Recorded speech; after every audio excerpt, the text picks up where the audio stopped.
José Luis Esper, ¿cómo le va? Buenas noches. ¿Qué cámara miró? Bienvenido. ¿Qué tal? ¿Cómo está? ¿Aquella esta? La 3. Okay. Listo. ¿Cómo les va? ¿Qué dicen? Bien. Bueno, a ver, ¿qué expectativa cree que hay que tener acerca de lo que va a pasar mañana, o puede prolongarse, digamos, el tiempo, sobre la negociación de la deuda argentina, de los bonos, sobre todo los emitidos con ley de los Estados Unidos? No, bueno, ¿qué va a pasar mañana? No lo sé. Es una adivinanza, porque es una decisión política si Argentina decide pagar la deuda o no pagarla. Que dicho sea de paso, el 8 de mayo es una fecha que se autoimpuso el gobierno, no es una fecha que esté en las cláusulas de emisión de los bonos de deuda de la Argentina. Según las cláusulas de emisión de deuda, que es lo que realmente importa al final, el 22 de mayo sería el día clave para ver si Argentina termina defaulteando o no la deuda. Mañana es una fecha que se autoimpuso el gobierno, la verdad, nadie puede argumentar ser economista para pronosticar lo que va a pasar mañana. Eso es una decisión política, insisto. Sería bueno que mañana se diera alguna señal positiva de que esto continúa negociándose y que el 22 de mayo no se defaultee la deuda. Por una razón muy simple. Este año el déficit fiscal va a explotar. El déficit fiscal de este año va a ser de 10 puntos del producto como mínimo y sería muy riesgoso que la única fuente de financiamiento que nos quedara fuera la emisión monetaria. Porque si le damos a la maquinita por el equivalente a 10 puntos del producto, le vamos a estar dando a la maquinita por el equivalente a 3 billones de pesos, un número 3 y 12 ceros. Yo diría, los valores del dólar de hoy son baratos si le damos a la maquinita por 3 billones de pesos para financiar el déficit. Por eso sería importante, para que el dólar no explote, para que los precios no exploten, para que la gente pueda seguir comprando las cosas a precios, entre comillas, razonables, que algo de crédito se pueda colocar para financiar el déficit, lo cual requiere sí o sí que no se defaultee la deuda. Sol. Económicamente, hoy, ¿cómo estamos? En la economía, digo, diaria, ¿no? De la gente. Muchas empresas dicen que recién en 6 meses van a poder recuperarse, si no, las que ya cerraron o tienen que cerrar, de esta cuarentena obligatoria. Bueno, a ver, la cuarentena provoca dos cosas en materia económica, ¿no? Obviamente que es un gran protector contra la salud, contra el contagio, eso no lo vamos a poner en duda. De hecho, Argentina es de los casos exitosos en cuanto a cómo se ha luchado contra el coronavirus, si uno mira la baja tasa de contagios que ha tenido y las pocas muertes, afortunadamente, que ha tenido, pero la cuarentena no es un camino de una sola vía. También provoca un verdadero desastre en materia económica. El comerciante no vende, el asalariado no cobra todo su salario, el autónomo no factura un mango, el monotributista tampoco, el industrial no produce. En materia económica la cuarentena es demoledora. Por eso, todos los países apenas lanzan una cuarentena, hacen dos cosas. Y en las dos cosas el gobierno tiene un gran déficit, una gran demora. Uno, inmediatamente apenas lanzan la cuarentena, los países salen como bomberos a salvar a la gente de trabajo que se queda sin trabajo. El podólogo en una cuarentena no atiende, el odontólogo tampoco, el kinesiólogo, el comerciante no vende, insisto, el industrial tampoco. O sea, la gente se funde en una cuarentena. Por eso es que los estados siempre salen como bomberos enseguida a salvarlos. En Argentina el presidente, estúpidamente creo yo, empezó a decir por poco que los que... Inicialmente empezó diciendo que éramos miserables, los que preguntábamos, bueno, ¿qué se va a hacer en materia económica? Claro. Cuando la única preocupación era que la gente pudiera llevar el pan a su casa. Porque, repito, si uno mete a la gente encerrada en su casa, la gente no va a trabajar, no cobra. El gobierno tardó mucho en lanzar medidas de ayuda a la gente de trabajo, al comerciante, al industrial, al monotributista. Recién ahora están empezando a llegar, 7 semanas después de lanzada la cuarentena, alguna ayuda. Y la otra cosa que los países hacen apenas lanzan la cuarentena y el gobierno parece enamorado de la cuarentena, y tratan de salir cuanto antes, con responsabilidad, con barbijo, distanciamiento, porque todo el mundo tiene conciencia, salvo el gobierno argentino, que la cuarentena demuele a la economía, demuele a la gente de trabajo. Y en este sentido creo que es importante puntualizar, mal que le pese a parte de la política, de la clase política, que la economía es como la ley de gravedad, es como la física, es donde uno vive. Sí. La gente está 10, 12 horas fuera de su casa para trabajar, entonces, ¿cómo vas a despreciar las consecuencias terribles que tiene la cuarentena sobre la economía? Y ahí yo veo que hasta ahora el único plan que tiene el gobierno para luchar contra el coronavirus es la cuarentena. José Luis, muy preocupante. ¿Usted eso, cree que al gobierno en algún punto la cuarentena y el coronavirus le vino, entre comillas, bien para disimular una situación económica que ya venía muy mal en la Argentina y que ahora se va a profundizar? No, yo no creo que esto se haya hecho de manera deliberada para disimular. Si se hizo de manera deliberada no ha sido para disimular, sino, como algunos piensan, a mí no me da la cabeza para especular tanto, pero algunos piensan que acá hay una estrategia deliberada del gobierno de cuarentenarnos de por vida, fundir a todo el mundo, que todo el mundo termine necesitando el salvavidas del Estado para poder vivir, y ahí implantás un Estado chavista. Me parece una especulación, ¿no? Sí, un poco fantasiosa. Fuerte, por eso no, pero si pensamos en algo deliberado, yo no lo veo deliberado para disimular, sino deliberado por ese lado. Yo creo que acá hay mucho más de inoperancia, ineficiencia, ignorancia, error que eso. Explicar quizá esa falta de operancia es más fácil explicarla a partir de decir, bueno, pero nos vino el tsunami del coronavirus. Puede ser. No, yo creo que... A ver, la economía, es cierto, venía muy golpeada por culpa del gobierno de Macri, que nos llevó a dos crisis fenomenales en 2018 y 2019. La responsabilidad de Macri en el desastre económico que recibe el gobierno de Fernández es indudable. Yo creo que esto es más errores que una estrategia deliberada, o para disimular o para llevarnos a un mundo chavista. Porque, a ver, por ejemplo... Todos los países han balanceado la opinión de los epidemiólogos y médicos con la opinión de economistas. Claro, sí. Es raro que acá... Aquí no se ha convocado economistas. Pero, porque, a ver, a favor de los que especulan con algo siniestro, es muy grosero lo que ha pasado acá. Y esto no es una defensa del gremio de los economistas, nada que ver, es en defensa de la pobre gente de laburo que se está fundiendo hoy.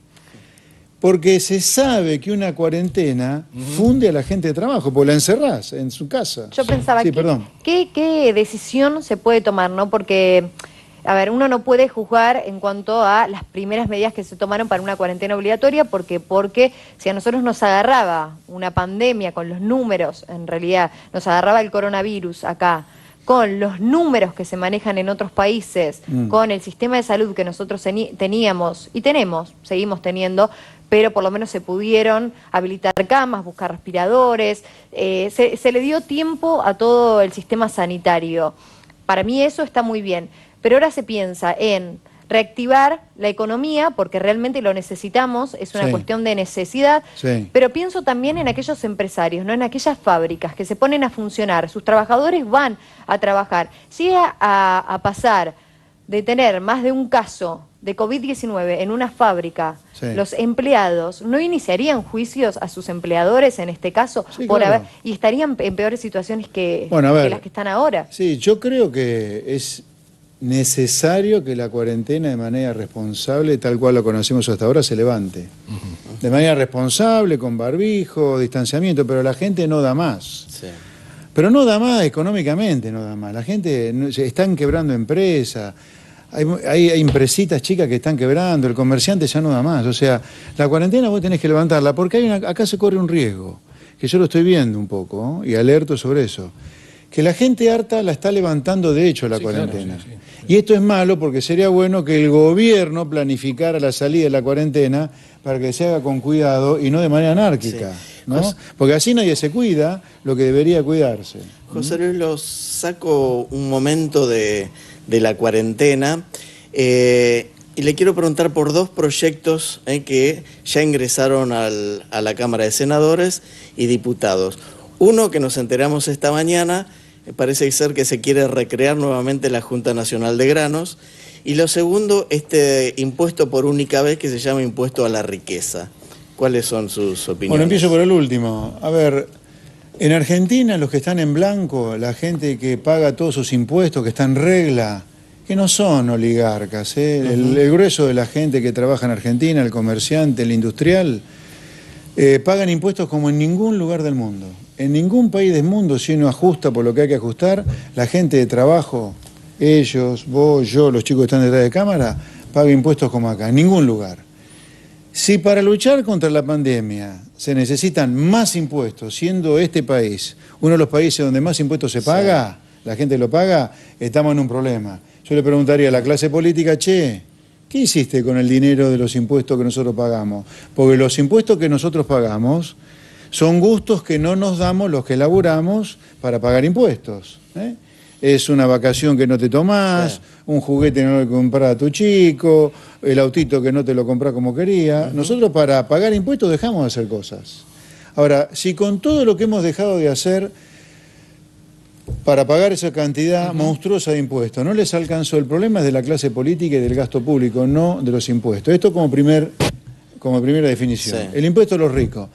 Los que impulsan esto, ¿no se dan cuenta que los ricos son los que viven de la política, no la gente que hizo dinero? La otra cosa, la gente de dinero, ¿qué querés la gente que impulsa este proyecto? El ridículo de Carlos Heller.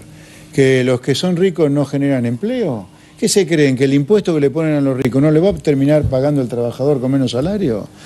Eso sobre el impuesto, una cosa absurda. Más absurdo de la Junta Nacional de Grano. No sé qué problema quiere solucionar la gente que impulsa la Junta Nacional de Grano. La exportación del agro viene bien, el agro liquida las divisas, vende los granos, y si no los vendieran, después de todo, los granos son del productor agropecuario que levantó el grano. Es como si me dijeran que el producto televisivo que se genera en este momento es de ustedes, no, es de la empresa, es de la gente que lo mira.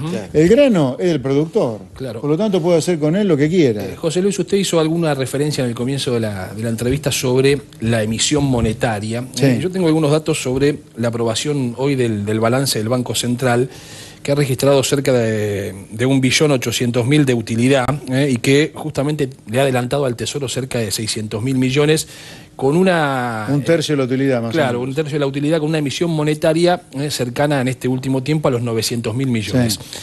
Traducido a la economía que viene, ¿qué significa eso? Antes de hablarle a la gente de trabajo sobre esto, yo te diría... El 1.800.000, el billón 800, 1.8 billones, ¿no? Sí. O sea, 1.800.000 millones de utilidad del Banco Central es toda ficticia. Eso se ha producido como consecuencia de la suba del dólar, las reservas del Banco Central son reservas en dólares, la suba del dólar contra el peso ha provocado una valorización de esas reservas en pesos enorme. Sí. Eso debería ser capitalizado y no ser distribuido como ganancia. O sea, dicho esto, que es un tema muy técnico, vamos ahora... Se va a distribuir al Tesoro, en principio, claro, para que el Tesoro lo utilice como gasto público. Esa utilidad, como gasto público. Claro. Como gasto público, sí. Esto a la larga... A ver, el primer impacto de esta emisión monetaria ha sido el dólar. Sí. El dólar ha volado en los últimos 2 meses. El que hay que mirar es el contado con liquidación. Que es el dólar libre, digamos. Hay que mirar todos los dólares libres. El dólar blue... Es muy chiquito el mercado. Es chiquito el mercado, pero es un dólar libre también. A lo que tenés que mirar son los dólares libres. Sí. El dólar libre ha volado. Sí, 117 hoy. Ha subido como mínimo entre 40 y 50 pesos en 40 días. Sí, sí. Ahí tenés la primera consecuencia de la emisión.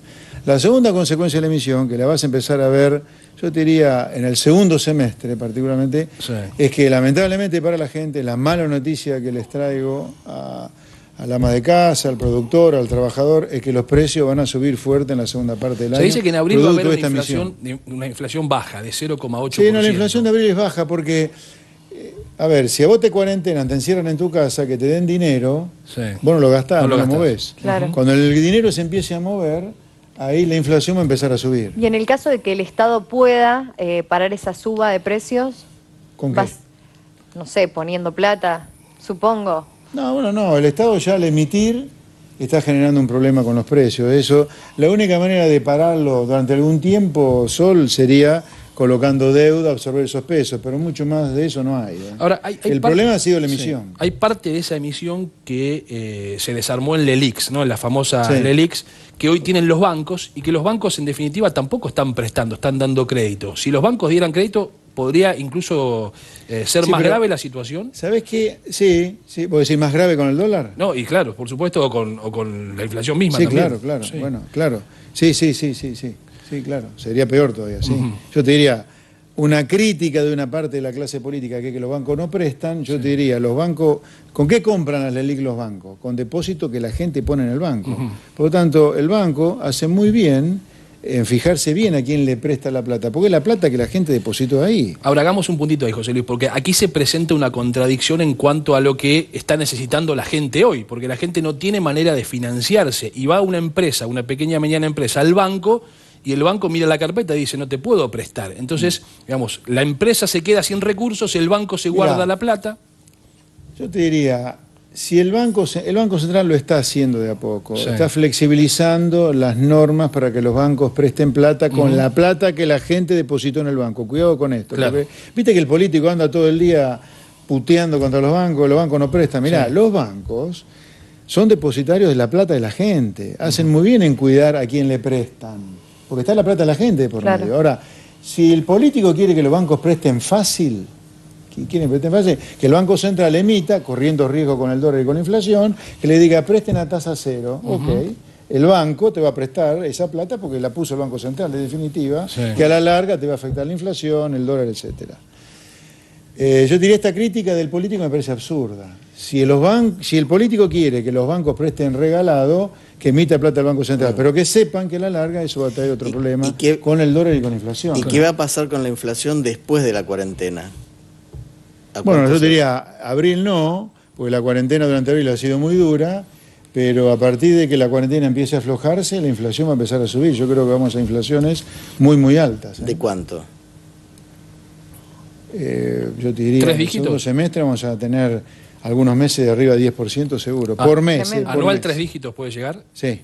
Me parece que el problema es con qué dinero la gente va a afrontar, ¿no? Todo. Bueno, por eso, la única solución que hay al problema económico es que la gente vuelva a trabajar con responsabilidad, con barbijo, con distanciamiento, pero no hay solución con todos cuarentenados al problema económico que genera la cuarentena. ¿me Yo leía entendés? un tuit que dice, el gobierno tiene que terminar con esta cuarentena y pasar a una más inteligente, más pensada, más cuidada. Sí. ¿Cuál sería esa cuarentena? Ese es tuit mío, sí. Sí, por supuesto. Sí, sí, es esto de, a ver, ¿qué es lo que hacen los países civilizados con la cuarentena?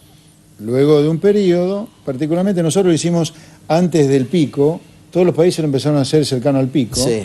pero una vez que pasa el pico empiezan a aflojar la cuarentena poniendo, por ejemplo, los restaurantes, yo he visto en Italia, se empiezan a poner acrílicos entre las mesas. O lo mismo ocurre en las fábricas automotrices.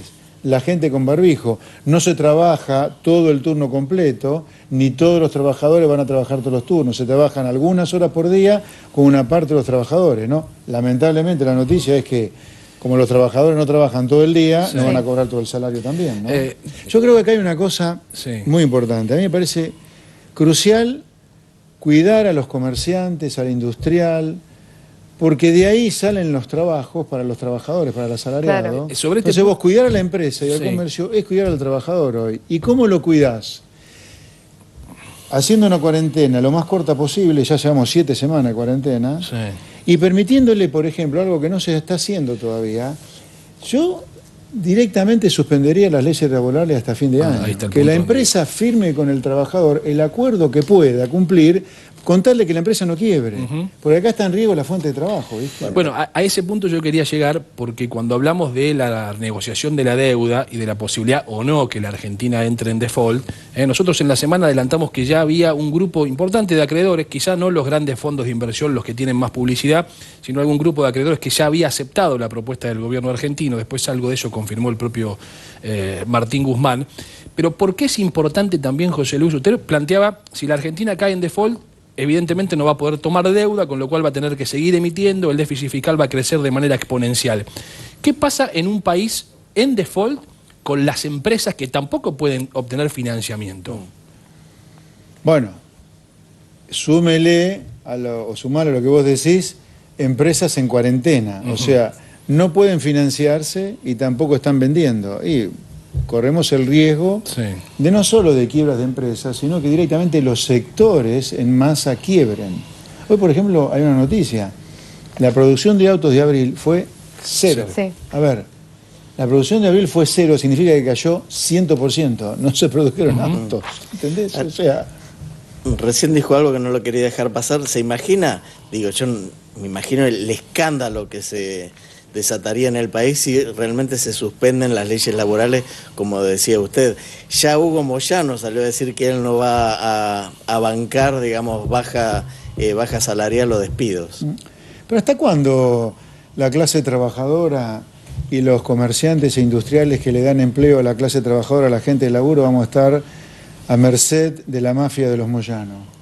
¿Para qué nos sirven los Moyano, los Caballos Suárez, cuando tenemos trabajadores que cobran miserias, muchos directamente cercanas a la pobreza, como los 5 millones de trabajadores que están en negro? ¿Sabe para qué han servido estas leyes laborales, de las cuales muchos sindicalistas se enorgullecen, para generar 5 millones de trabajadores en negro? Un trabajador en negro es un trabajador que no tiene ni vacaciones, no tiene aguinaldo, no tiene obra social, no tiene nada. Entonces, a estos señores, más allá que Moyano ya debería estar preso, no sé si fue chorro o no, pero solamente por la cantidad de calles y salida de camiones y de centro de distribución que ha provocado, violando el artículo 14 de la Constitución, ya debería estar preso. Los bloqueos. ¿Sí? Más allá de eso, ¿hasta cuándo vamos a estar la gente normal, la gente de bien, a merced de estas mafias?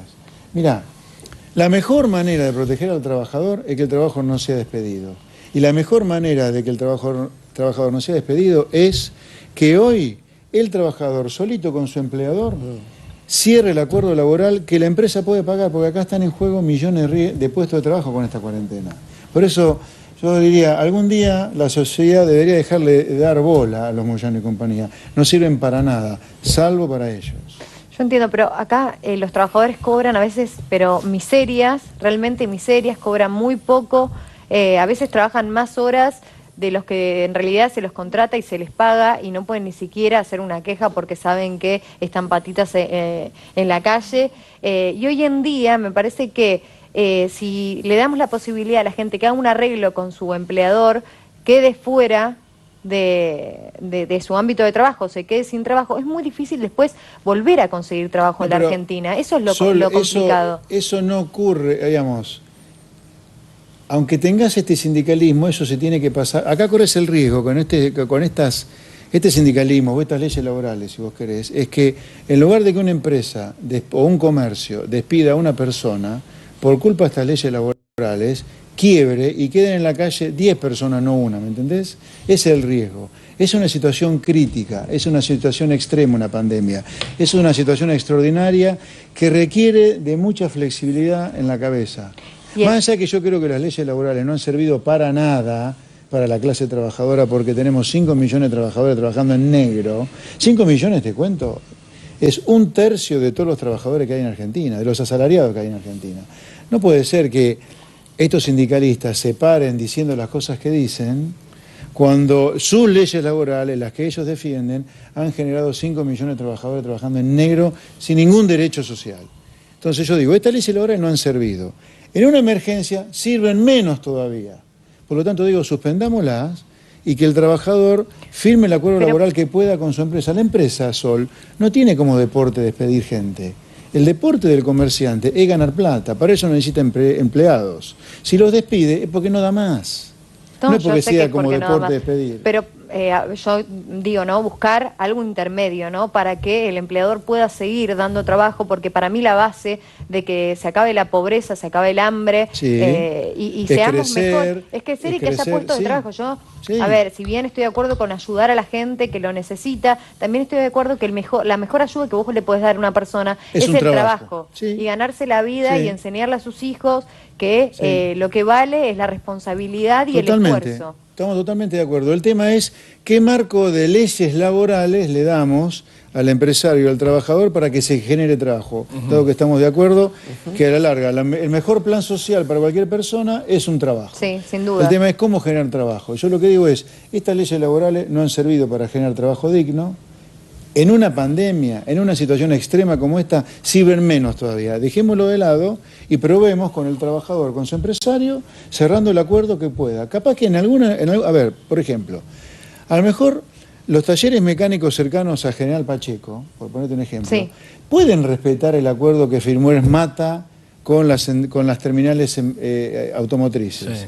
Pero un taller mecánico en Fama y Ya, o en un pueblito recóndito del sur, no puede. A lo mejor pueden trabajar menos horas, menos turnos, menos gente, y estamos condenando a que ese tallercito con estas leyes laborales se funda por respetar un acuerdo que ese tallercito no lo puede respetar, ¿me entendés? Por eso En una situación extrema como esta, yo no dudaría, démosle libertad al empresario, al comerciante, al que tiene una panadería, a cerrar con su gente el acuerdo que pueda, para proteger la fuente de trabajo. Tenemos abierto nuestro Instagram, @canal26, en Argentina, allí también pueden hacer consultas y también opinar acerca de lo que estamos conversando con José Luis Espert. Quiero preguntarle, José Luis, sobre la necesidad, como usted plantea, de algún tipo de reforma laboral o de reforma en los contratos de trabajo, pero ¿qué pasa con los impuestos en la Argentina? Porque de eso también me parece que la pandemia va a dejar la gran posibilidad de rediscutir otra vez algo que se tendría que haber discutido hace mucho tiempo, pero que ahora quizá esté la posibilidad de discutir qué hacemos con los impuestos en la Argentina. No puede ser que un pequeño porcentaje de argentinos financie el gasto enorme del Estado que crece permanentemente. Bueno, aparte de la reforma, a ver, vamos a separar bien los temas para no confundir o para que yo no confunda a la gente. Una pandemia, una cuarentena requiere de mucha flexibilidad mental para todos, mucha, de enorme flexibilidad. La lucha contra una cuarentena o una pandemia no es ideológica. Acá no importa si sos comunista, keynesiano, liberal, monetarista, no. Una pandemia es básicamente sentido común. Esto lo digo porque las leyes laborales yo estoy convencido que no han servido para nada en Argentina, que hay que ir a otra legislación laboral similar a los países donde se crea empleo digno. Pero más allá de esto, yo creo que, ya que tocas el tema de los costos laborales o de los impuestos, el trabajador en Argentina paga impuestos al trabajo como en ningún lugar del mundo. Entonces, por eso yo también creo que las leyes laborales argentinas no sirven para nada, porque estas leyes laborales terminan haciéndole al trabajador pagar impuestos como en ningún lugar del mundo, porque por más que la ley diga esta parte del impuesto al trabajo lo paga el empleador, el empresario, a la larga lo termina pagando. También el trabajador con menos salario de bolsillo. Entonces yo no tengo duda que hay que bajar impuestos. Ahora, yo te diría, la recaudación de impuestos se va a derrumbar, se está derrumbando, los datos de abril son demoledores.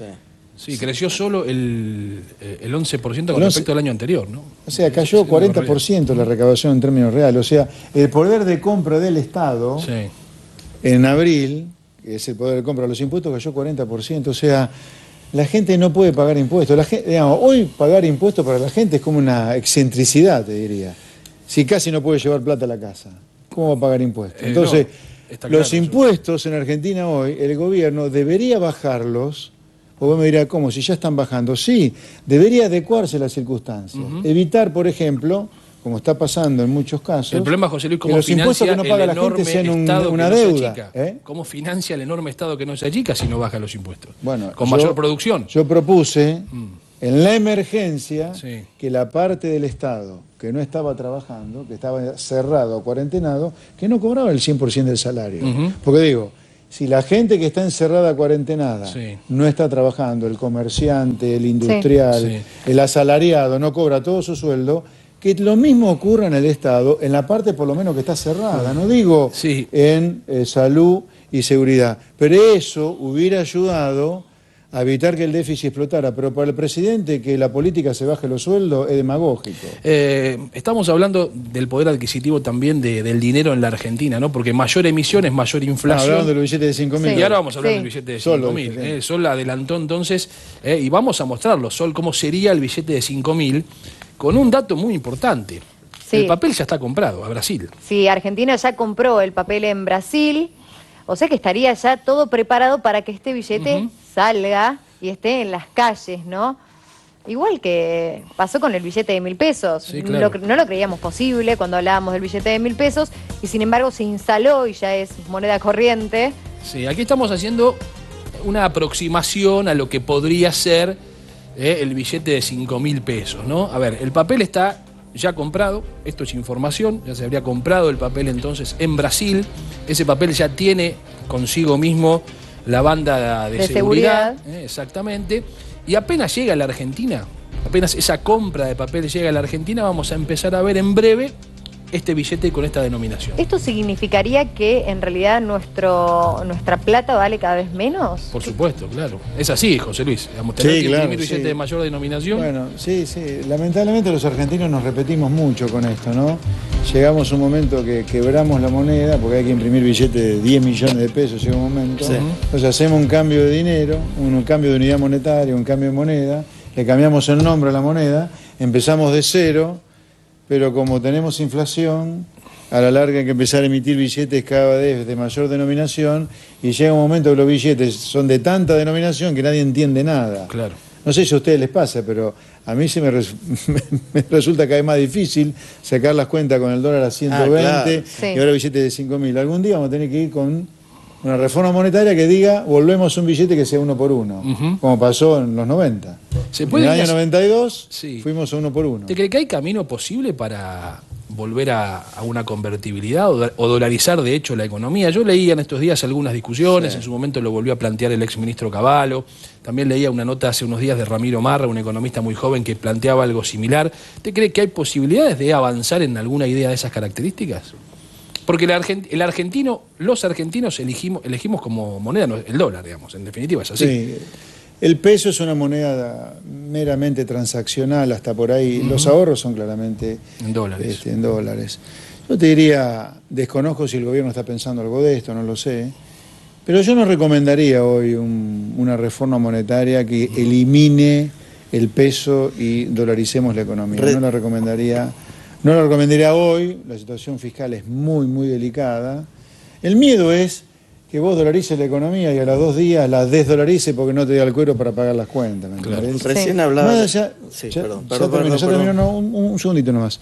Más allá creo que los problemas de Argentina son de índole real, no monetario, o los monetarios son consecuencia de los problemas reales. Yo solucionaría un gasto público impagable, una economía muy cerrada al comercio, leyes laborales de la época de las cavernas, y algún día pensaría en una reforma monetaria. Recién volvió a nombrar las leyes laborales. Sí. Y de otro gran tema, ¿no?, que también el Fondo Monetario a veces hace algún tipo de insinuación, que tiene que ver con el sistema previsional, las jubilaciones. Ahí, ¿cuál es su opinión? Ahí yo, a ver, en economía hay que hablar de números para que los números contengan a la gente, ¿no? Porque esto de que a mucha gente no le preocupa a la gente, le preocupan los números, no. En economía, como está muy cercana a lo que es la ley de gravedad, si vos no respetas algunas cosas, por más que digas la gente, a la gente le termina mintiendo. A ver, hablemos de números, hablemos justamente en defensa del abuelo, en defensa de la gente que toda la vida trabajó, aportó y un día se encuentra con una jubilación miserable como la que se encuentra. Hablemos de eso. Sí. ¿Sabes lo que hay que decir al abuelo? ¿Sabes lo que hay que decir a la gente que trabajó toda la vida? Y yo ya me estoy Que el agarrando. sistema jubilatorio está quebrado. Que todos los que dicen que le van a pagar el 82% le mienten. Porque el sistema jubilatorio está quebrado. ¿Viste cuando alguien está quebrado? ¿Qué significa está quebrado? Que tiene que pagar 100 y recauda 20 para pagar 100. Entonces acá nadie blanquea esto y dice, bueno, ¿vamos a pagar el 82% en serio o no? Porque al abuelo hoy le dicen, yo te pago el 82%. Viene el político de turno con su saquito, a veces sin corbata si son chetos y a veces con corbata si no son tan chetos para aparentar una cosa que no son. Y dice, nosotros le vamos a pagar al abuelo el 82%, ¿cómo es posible? A la larga, como el sistema está quebrado, al abuelo lo terminan estafando. Con el tiempo no le empiezan a pagar lo que corresponde porque el sistema está quebrado. Te cuento cómo son los números. Mirá, muy simple. La cuenta que propongo es muy simple, es la cuenta del sistema, ¿eh? La ley dice 82% vamos a pagar al abuelo, 82% móvil. Bueno, ¿con qué le paga el Estado naturalmente ese 82%? Con lo que se llaman impuestos al trabajo para pagar las jubilaciones. El impuesto al trabajo, una parte la paga el empleado, otra parte la paga el empleador, Sí. hoy es de 23% en Argentina. 22%, perdón, 22. 82 que tenés que pagar, lo tenés que pagar con 22. ¿Hasta ahí entienden? Sí. El impuesto para pagar 60% las de jubilaciones déficit. del 22 y hay que pagar 82%. Si yo divido 82 por 22, me da 3,7. Casi 4, permitime la exageración. 3,7 redondeando a la unidad, da 4. ¿Sabés cuál es el número 4 ese? Que por cada jubilado, para pagar el 82%, se necesitan 4 trabajadores que estén aportando. ¿Está claro? 82 dividido 22 da casi 4. 4 significa que se necesitan 4 activos por cada jubilado. ¿Sabes cuántos activos que pagan el impuesto del 22% hay en el sistema? La mitad. Entonces el sistema no tiene cómo pagarle al abuelo el 82% a la larga. Ahora, el Entonces Estado... blanqueémoslo Un segundito, ya termino. Sí. Banquémosle, digámosle al abuelo, hasta que no hagamos una reforma que diga, o se le paga 82 con estos impuestos, además de todo lo que ya viene, o se le paga menos. Yo creo que hay que pagarle lo que la gente aportó durante su vida activa. Ni 82, ni 60, ni 70, a lo mejor es 100 o 120, lo que sea. Yo quería hacer una pregunta que tiene que ver con las ayudas que está dando el Estado, ¿no? Y la plata, ¿de dónde sale para dar esas ayudas, ¿no? Porque si supuestamente se sabe que estábamos tan mal, digo, si esta plata se podía conseguir, ¿no? ¿Por qué no esa plata ponerla en los lugares antes de la pandemia, por supuesto, donde más las necesitaban, ya sea jubilados, ya sea educación, ya sea salud? Mirá, ¿De la dónde plata sale esa, esa plata? la plata esa está viniendo del Banco Central imprimiendo dinero. Hoy lo contaba él. El Banco Central declaró utilidades por 1.8 billones y un tercio de eso, o sea, es maquinita, es plata espuria. A la larga esa plata va a traer problemas para la gente de trabajo, lamentablemente. José Luis, agradeciéndole que haya venido, le hago la última pregunta, porque usted Sí. en varios pasajes de la entrevista ha hecho críticas muy fuertes a los políticos, ¿no? A la Sí. dirigencia política. Sin embargo, usted decidió ingresar a la política, porque fue Sí. candidato a presidente en las Sí. últimas elecciones. Sí. ¿Y cómo Sí. convive con esa situación? Perfectamente. Yo fui candidato a presidente durante el año 2019. Ese año pude trabajar una cuarta parte de lo que trabajaba habitualmente. Terminó la campaña y volví a mi actividad privada, a vivir de mi trabajo. Por eso soy una persona muy, muy antisistémica. El sistema de los políticos profesionales que nos gobiernan desde hace décadas es un sistema que destruye a la gente de trabajo, que destruye a la gente de bien.